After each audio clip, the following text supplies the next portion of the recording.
Now Jephthah the Gileadite was a mighty man of valor, but he was the son of a harlot. Gilead begot Jephthah. Gilead's wife bore sons. When his wife's sons grew up, they drove Jephthah out and said to him, "You shall have no inheritance in our father's house, for you are the son of another woman." Then Jephthah fled from his brothers and dwelt in the land of Tob. And worthless men banded together with Jephthah and went out raiding with him. It came to pass after a time that the people of Ammon made war against Israel. So it was, when the people of Ammon made war against Israel, that the elders of Gilead went to get Jephthah from the land of Tob. Then they said to Jephthah, "Come and be our commander, that we may fight against the people of Ammon." So Jephthah said to the elders of Gilead, "Did you not hate me and expel me from my father's house? Why have you come to me now, when you are in distress?" And the elders of Gilead said to Jephthah, "That is why we have turned again to you now. You may go with us and fight against the people of Ammon, and be our head over the inhabitants of Gilead." So Jephthah said to the elders of Gilead, "If you take me back home to fight against the people of Ammon, and the Lord delivers them to me, shall I be your head?" And the elders of Gilead said to Jephthah, "The Lord will be a witness between us, if we do not do according to your words." Then Jephthah went with the elders of Gilead, and the people made him head and commander over them. Jephthah spoke all his words before the Lord in Mizpah. Now Jephthah sent messengers to the king of the people of Ammon, saying, "What do you have against me, that you have come to fight against me in my land?" And the king of the people of Ammon answered the messengers of Jephthah, "Because Israel took away my land when they came up out of Egypt, from the Arnon as far as Jabbok and to the Jordan. Now therefore restore those lands peaceably." So Jephthah again sent messengers to the king of the people of Ammon, and said to him, "Thus says Jephthah, Israel did not take away the land of Moab, nor the land of the people of Ammon. For when Israel came up from Egypt, they walked through the wilderness as far as the Red Sea, and came to Kadesh. And Israel sent messengers to the king of Edom, saying, "Please let me pass through your land." But the king of Edom would not heed, and in like manner they sent to the king of Moab, but he would not consent. So Israel remained in Kadesh, and they went along through the wilderness, and bypassed the land of Edom and the land of Moab, came to the east side of the land of Moab, and encamped on the other side of the Arnon. But they did not enter the border of Moab, for the Arnon was the border of Moab. Thus Israel sent messengers to Sihon, king of Amorites, king of Heshbon, and Israel said to him, "Please let us pass through your land into our place." But Sihon did not trust Israel to pass through his territory. So Sihon gathered all his people together, and camped in Jahaz, and fought against Israel.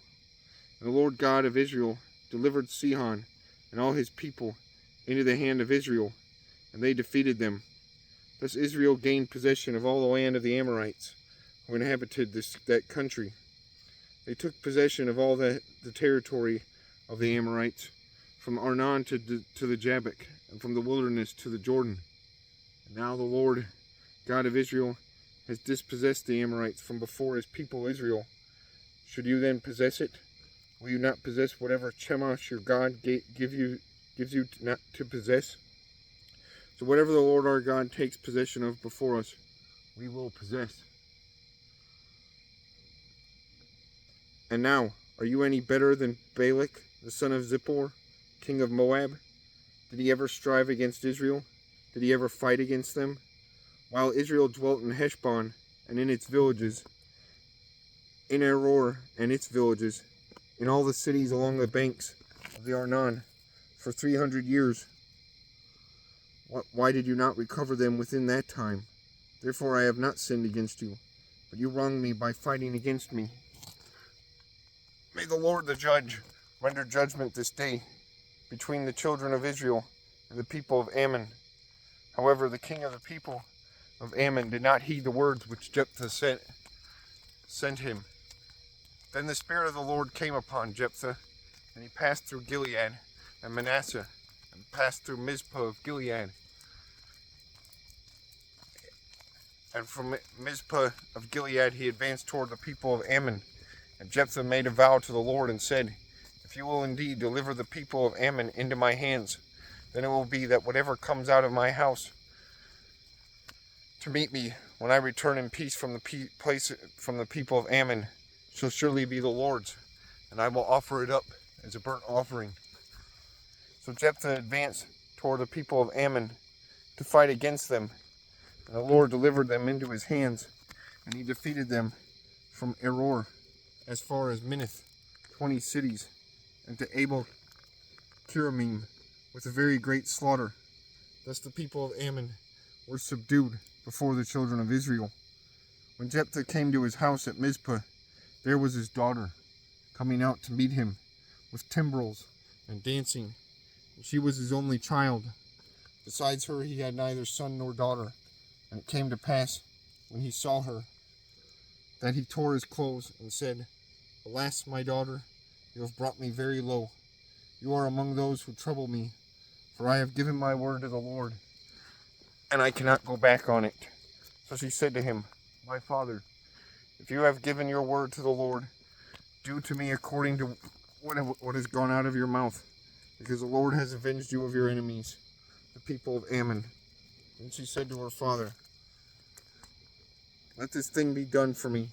Let me alone for 2 months, that I may go and wander on the mountains and bewail my virginity, my friends and I. So he said, go. And he sent her away for 2 months.